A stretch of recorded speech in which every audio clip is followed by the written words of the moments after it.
بسم الله. کتاب نوبتی ما این الکبائر، گناهان بزرگ که مؤلف امام حافظ الذهبی رحمت الله علیه می باشد. ما در درس گذشته گناه کبیره اول رو گرفتیم که شرک کردن به الله سبحانه و تعالی بود. دلایل را از قرآن و سنت و اقوال علماها ذکر و یادآوری کردیم. اما امروز باشد آنچه که از این کتاب ذکر می شود از این کبیره ها، دوم کبائر، میفرماید که الکبیره الثانیه، گناه کبیره دوم قتل نفس، کشتن نفس است. کشتن نفس این دومین از بزرگترین گناهان کبیره به حساب می رود. یکی از دومین و بزرگترین گناهان کبیره به حساب می رود.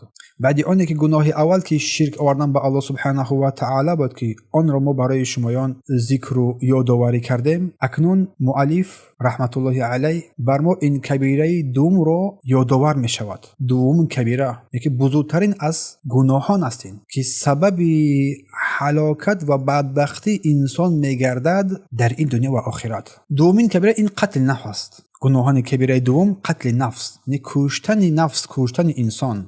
الله سبحانه و تعالی میفرماید که و من یقتل مؤمنا متعمدا فجزاؤه جهنم خالدا فيها وغضب الله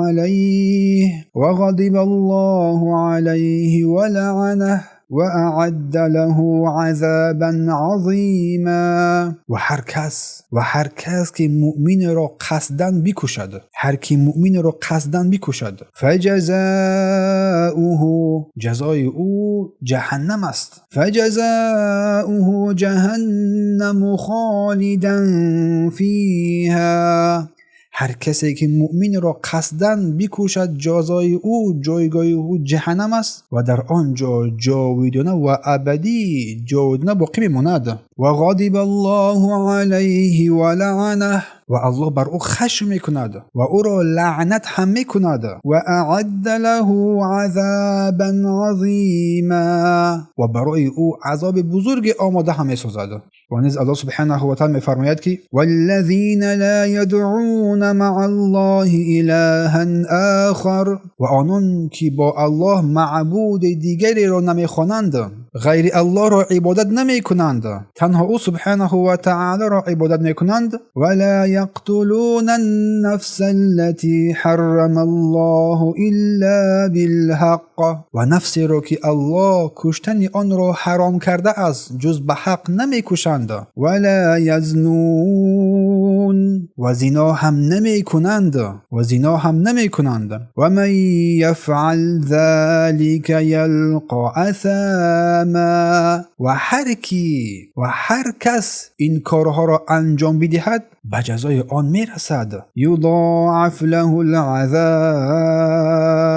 و عذاب او در آن روز دوچند خواهد بود. یضاعف له العذاب یوم القیامه، عذاب او در آن روز، در روز قیامت دوچند خواهد بود. برای او عذاب دوچندی خواهد شد که این کارها را انجام می‌دهد. و یخلد فیه مهانا، و در آنجا جاودان میماند. الا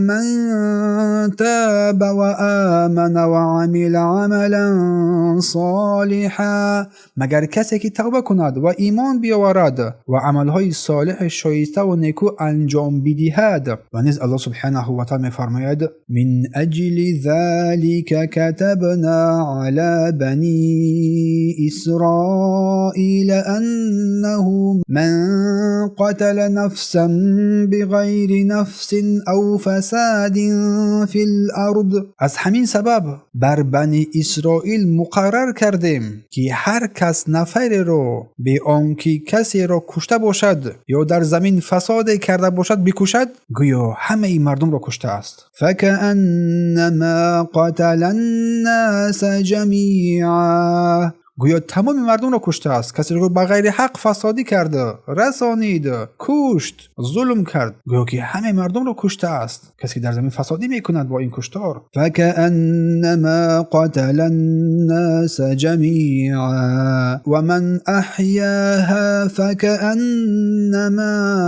احیا الناس جمیعا و هر کس سبب زنده ماندن کسی شود گویا همه مردم را زنده کرده است. در سوره مائده. و همچنین الله میفرماید و اذا الموءودة سئلت، و هنگامی که از دختر زنده برگور کرده شده پرسیده شود بی ای ذنب قتلت، که با کدام گناه کشته شد، با کدام گناه این دختران زنده درگور کرده شده کشته شدند. و همچنین قول پیامبر صلی الله علیه و واجتنبوا السبع موبقات گفتند از 7 گناه هلاک کننده بترسید گفتند صلی الله علیه و سلم. و ذکر کرد از آن قتل نفسی که الله حرام کرده است مگر بر حق. و در این آیه اولی که در این قتل نفس که گناه دوم از کبیره های دوم است که فرمود که و من یقتل مؤمنا متعمدا فجزاؤه جهنم، کسی که نفس رو قصداً بکشد جایگاه وی جهنم می شود که در آنجا خالد جاوید میماند و الله بر او غضب میکند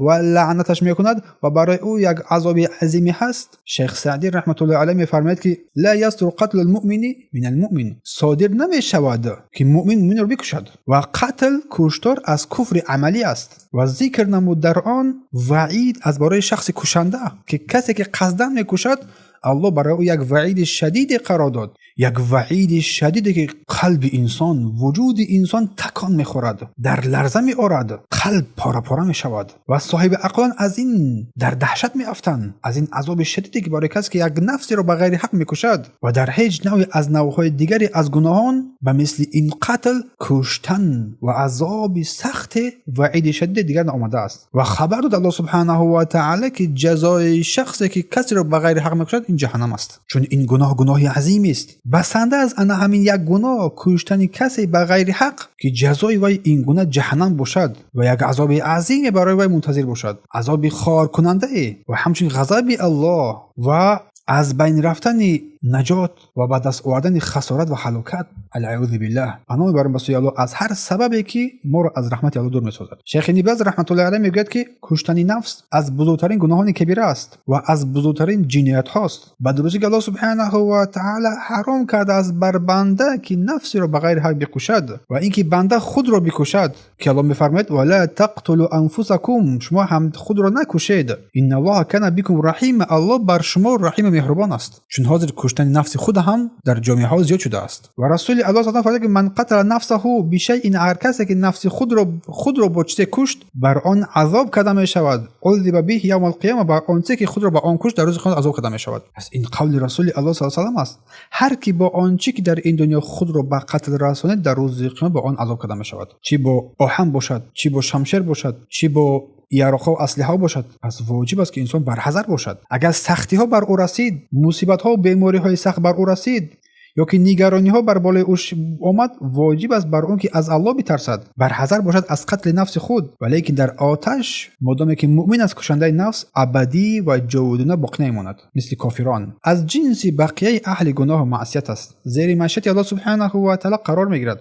و الله سبحانه و تعالی در کتابش میفرماید ان الله لا یغفر ان یشرک به، الله نمیآمرزد نمیبخشد آن کسی را که بر او شریک میآورند، و یغفر ما دون ذلک، و غیر هر چی را بخواهد لمن یشاء، از برای هر کسی بخواد میبخشد. پس قتل نفس از جمله گناهانی هستند که بجز شرک زیر مشیت الله قرار میگیرد. اگر بخواهد الله او را با عدلش با رحمتش عفو میکند، با عدلش بخواهد او را عذاب میکند با قدر آن جنایتی که کرده از در این دنیا. سپس بعد پاکیزه کردنش، بعد پاک شدنش، الله اون را از آن آتش میبرد و به سوی جنت رهسپارش میکند. با سبب آن توحیدی که داشت، با سبب آن که اعمال شرک روی آورده بود، با سبب آن ایمان و اسلامی که بر آن مرده بود، در زیر رحمت الله سبحانه و تعالی قرار میگیرد. قال رجل للنبی، یک مرد بر رسول الله صلی الله علیه و سلم گفت. در اینجا ما گفتیم که قال نبی پیامبر گفت اجتنبوا السبع موبقات، از 7 گناه هلاک کننده شما دوری بجوید. دومین از آن ذکر نمود چیز، از یک از آن ذکر نمود قتل نفس است. گفت کشتن نفس، چی کسی رو بکشی چی خود رو بکشی. قال رجل النبی، یک مرد بر رسول الله صلی الله علیه و سلم گفت ای ذنب اعظم عند الله تعالی، گفت ای رسول الله کدام گناه بزرگتر است، کدام گناه نزد الله بزرگتر است. قال ان تجعل لله ندا وهو خلقك. رسول الله فرمود اینکه از برای الله همتا قرار بدهی در حالی که او تو را آفریده است. ثم ای سپس پرسید آن مرد سپس کدام گناه بود بزرگتر از؟ قال ان تقتل ولدك خشیة ان یطعم معك. گفت اینکه فرزند خود را از ترس اینکه با تو همراه شود در خوراک او را بکشی، اینکه از ترس خوف فقر که در زندگی تو فقیری می آورد یا که تو می ترسی که او را تان دادن نمی توانی، چون که بیشتر از مردم در این خوف و گرفتار هستند چون سبب از توحید دور بودن آنهاست. کشتن فرزند از ترس خوفی نتوانستن تان دادن بر او. ثم سپس قال گفت ثم ای سپس کدام ای رسول الله؟ قال ان تزانی حمیلة جارک.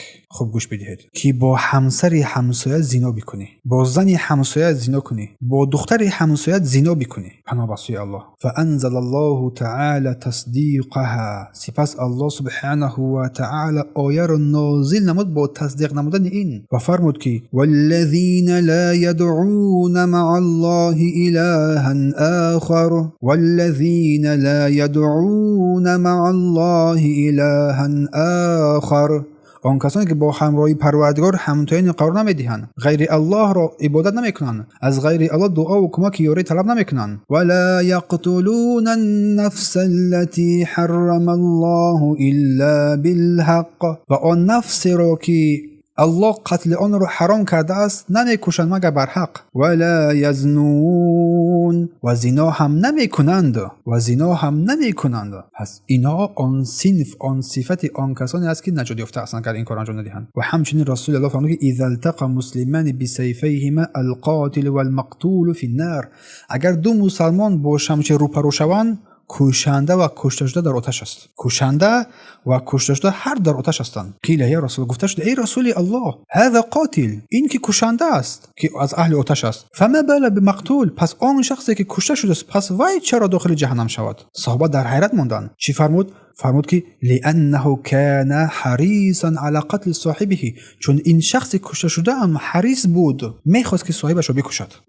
اون هم قصد کشتن این رو هم داشت. قال امام ابو سلیمان فرمود هذا، یعنی که کشنده و کشته شده در آتش هستند، میگه این هنگام قرار میگیرد که یکون کذالک اذا لم یکونا یقتتلان علی تعویل، اگر در تعویل اگر که قتال نکرده باشند، با هم دیگر شمشیر نکشته باشند. اینم یقتتلان به درستی که آنها با هم دیگر شمشیر کشتن، هم دیگر را کشتن به خاطر دشمنی بین هم دیگر، به خاطر تعصب جاهلیت بین حد در سرزمین های ما بزیاد است در هر جایی، یا که به طلب به خاطر پس زدن کسی، یا که منصب و بالا مقام بودن خود کردن خود. اما اگر اهل بغی را اگر قتال نمایند، اهل بغی کسانی هستند که تجاوز میکنند در قتال. دو طایفه با هم دیگر میجنگند، یک طایفهش بسیار سرسخت است، بسیار کشنده است، بسیار میکشند، بسیار خونریزی میکنند مثل خوارج. اما این طایفه که بغی تجاوز کردن، اینها رو کشتن چیز در آن داخل نمیشود. کشنده در آتش نیست چون در حق است، مگر اینکه حریص باشد که بر آن صاحبش در حق صاحبش تجاوزکاری را هم چکار نماید روا بداند،